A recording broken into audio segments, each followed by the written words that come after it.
Bonjour et bienvenue dans cette vidéo. Nous allons apprendre ici comment, au travers de cellules paramétriques, nous allons pouvoir gérer un catalogue de profilés IP, de profilés métalliques. Donc ici, je vais utiliser la fonction nouveau fichier et je viens dans le répertoire ad hoc créer un fichier que je vais appeler profilé. .cel pour bibliothèque de cellules, ça reste néanmoins un fichier DGN comme un autre. Dans les bibliothèques de cellules, en fait, dans MicroStation, de manière générale, on va pouvoir avoir dans un fichier DGN plusieurs modèles objets, comme ça s'appelle dans AutoCAD, mais ici ce sont des modèles de dessin, des modèles de conception, que l'on va pouvoir gérer de manière indépendante. Et donc ici, dans une bibliothèque de cellules, chaque cellule sera un modèle de conception. Donc je vais tout d'abord créer un modèle que je vais appeler IPE par exemple, ou profilé, voilà, on va mettre au singulier, peu importe.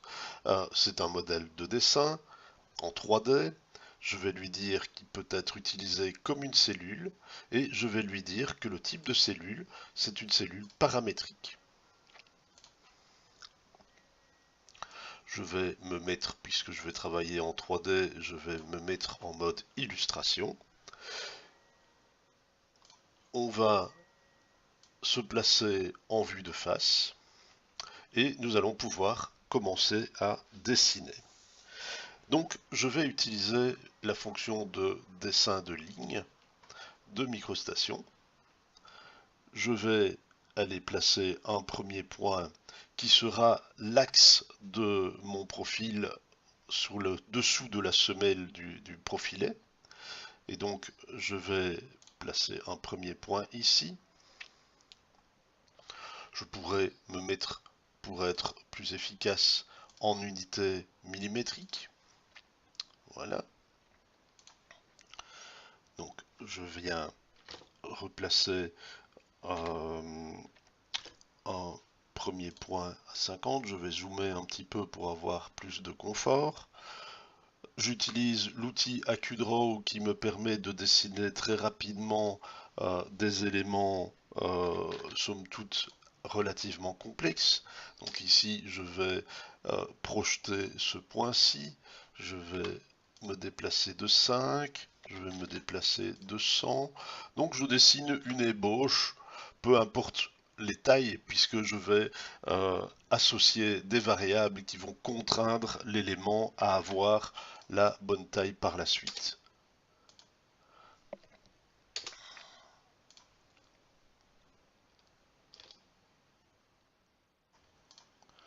Et je ferme mon profilet. On voit automatiquement qu'il a reconnu ce profil comme étant une surface. Ceci dit, nous allons maintenant encore ajouter un petit peu de détail, en ce sens que nous allons créer les arrondis, les chanfreins qu'on va avoir ici sur entre l'âme et les ailes du profilet. Donc ici, je vais lui dire que je vais mettre 4 mm, peu importe, et on va lui dire de tronquer les deux, c'est-à-dire que je vais spécifier ce côté-là, et il va supprimer le petit excédent qui est ici à la pointe. Donc je fais ceci, voilà. On remarque cependant que la surface que nous avions auparavant n'est plus une surface, c'est un ensemble de lignes. Ce n'est pas très grave, on va pouvoir reconstruire cette surface par la suite en 2 clics. Voilà. Donc maintenant je vais reconstruire ma surface. Je vais le mettre en mode automatique. Je vais sélectionner ceci, je vais sélectionner ceci. Automatiquement, j'ai de nouveau maintenant une surface. Bien, ceci est la première chose. Maintenant, nous allons définir des contraintes. On va aller dans l'onglet Contraintes et pour pouvoir définir des contraintes dimensionnelles qui sont au final des variables, on va devoir créer ces variables. Donc, je vais utiliser l'outil variable je vais l'accrocher. Et je viens ici lui dire que je vais d'abord créer une première variable que je vais appeler h pour la hauteur. Je vais lui donner une valeur de 100 par exemple. Je vais ensuite créer une variable b à laquelle je vais donner une valeur de 55. Je vais créer également une variable pour l'épaisseur des ailes. On appelle classiquement cette variable tf et on va lui donner ici une variable. Je me base sur un IPE 100. Voilà, je vais lui donner également l'épaisseur de lame 4.1. Je vais lui donner également le rayon de courbure ici, qu'on va appeler R. Je vais mettre 7. Et je vais lui donner également la masse, donc la masse linéaire. Et je vais lui mettre que c'est 7. Mais ici, ce ne sera plus une distance, je vais lui dire que c'est une valeur, un nombre. Voilà. Je vais mettre 7, ce sera 7 kg au mètre linéaire. Bien, ça c'est une première chose. La deuxième chose, c'est que ici on a été placé la semelle de la poutrelle, on a été la placer à l'axe. L'axe étant le 0, 0, donc dans une cellule microstation, le point d'accrochage est la coordonnée 0, 0 du modèle dans lequel on se trouve. Donc ici, j'ai des demi-largeurs. Donc on va créer, pour contraindre cette demi-largeur, on va créer une variable que l'on va appeler b', qui ne sera plus une variable dans laquelle on va introduire une valeur, mais dans laquelle on va introduire une expression. Et l'expression, ici, ce sera b divisé par 2. On va la tester, elle est valide, on peut la valider. Et donc, en fonction de la valeur de b, on va avoir une valeur calculée pour b'. On va pouvoir faire la même chose, par exemple, pour la zone horizontale des ailes. Ici, la zone horizontale de l'aile, ça va être quoi? Je vais l'appeler L. Ça va être la largeur du profilé, c'est-à-dire B, moins l'épaisseur de lame, moins TW, moins 2 fois le rayon, 2 fois R, le tout divisé par 2. On teste, c'est valide. OK. Voilà, avec ceci, on a vraiment tout ce qu'il faut pour calculer notre profilé. Maintenant, on pourrait également se dire que puisqu'il sera 3D, il faudra bien introduire une longueur à un moment donné. Donc on va créer une nouvelle variable que l'on va appeler longueur, qui sera la longueur que l'utilisateur va introduire pour placer son profilé sur son plan. Et tant qu'on y est, puisqu'on a la masse et la longueur, on va pouvoir calculer le poids de la poutrelle placée par l'utilisateur. Et le poids, ce sera quoi? Ce sera la masse fois la longueur divisé par 1000, puisque nous sommes en millimètres ici.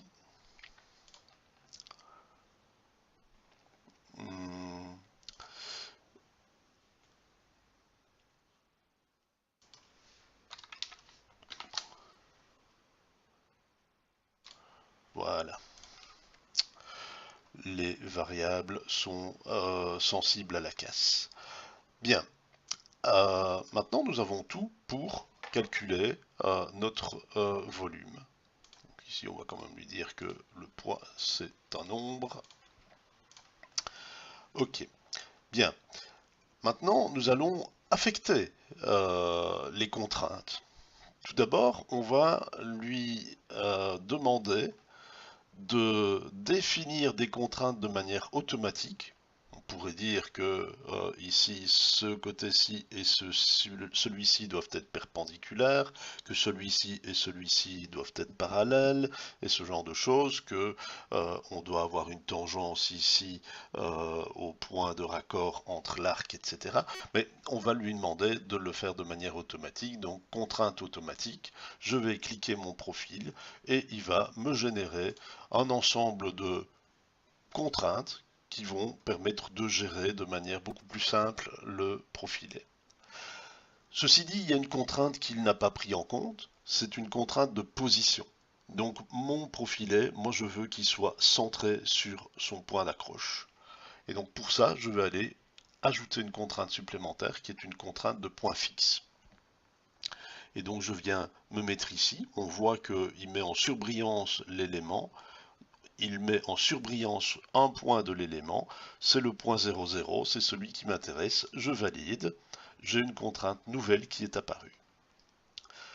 Bien. Euh, Maintenant, nous allons affecter les contraintes dimensionnelles. Donc pour ça, je vais utiliser mes variables par élément. Ici, je vais lui dire que cet élément-ci, il a une contrainte dimensionnelle qui est que sa valeur doit être b'. Donc, je place ceci, je viens sélectionner ma variable b', et automatiquement, mon dessin se contraint. Je vais faire la même chose de l'autre côté.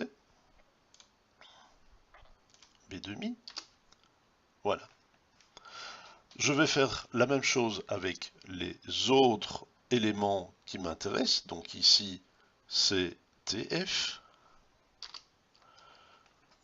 Ici, c'est TF également. J'ai une contrainte, c'est la hauteur de la poutrelle. Et je vais lui dire que là, ce n'est plus une contrainte d'élément, puisque je n'ai pas un élément qui est global, mais c'est une contrainte de distance. Et je vais lui dire que la distance entre cet élément-ci et celui-ci, eh bien, c'est la contrainte H. Voilà. Maintenant, il me reste encore à déterminer les contraintes ici sur les ailes. Donc ici, je vais lui contraindre ceci. Voilà. Ici, c'est R. Voilà. Ici, c'est R. C'est plus simple que je ne le pensais. Ici, c'est R également. Et ici, c'est R également.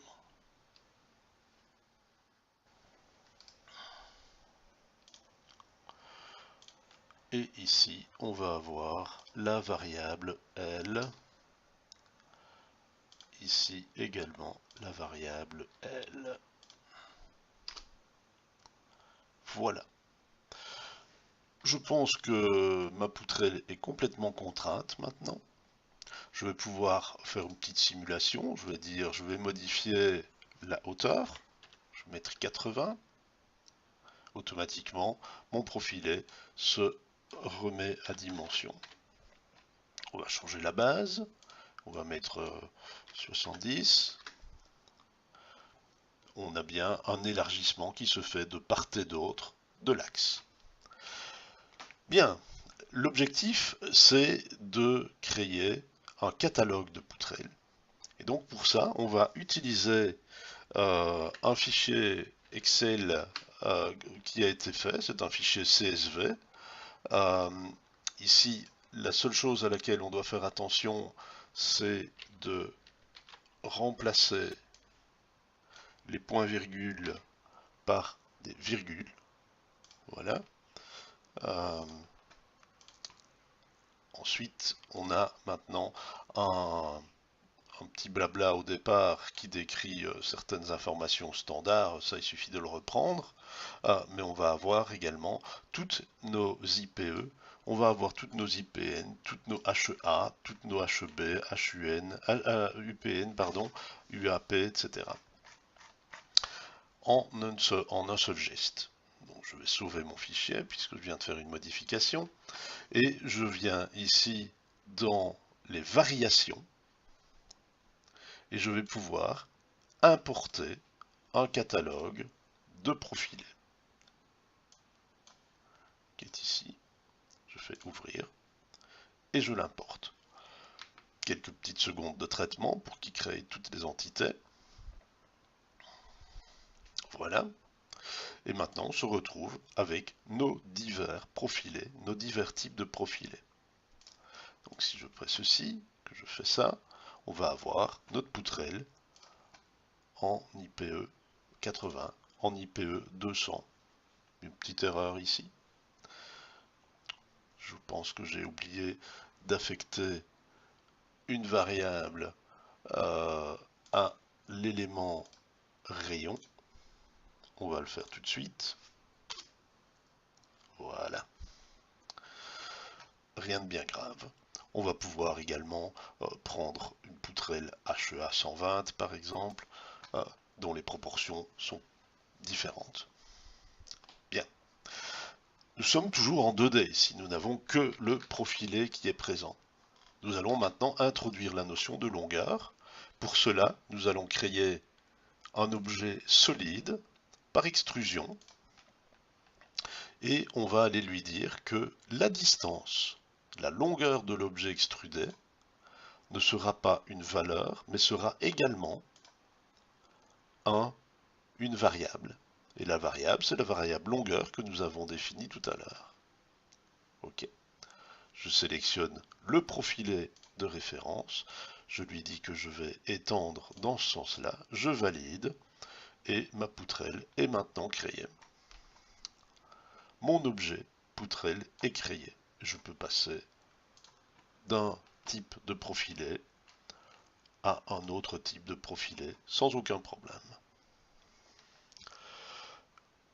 Pour ce qui est de l'objet profilé, on voit ici ça a pris 5 minutes, notre catalogue maintenant est complet. On va pouvoir l'exploiter. Pour cela, je vais aller créer un nouveau fichier.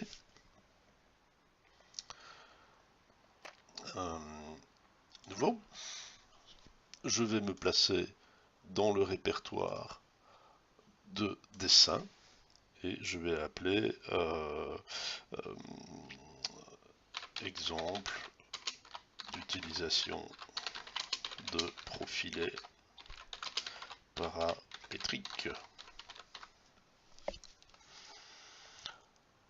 Nous sommes donc maintenant dans le fichier de dessin dans lequel nous allons exploiter la cellule que nous venons de créer.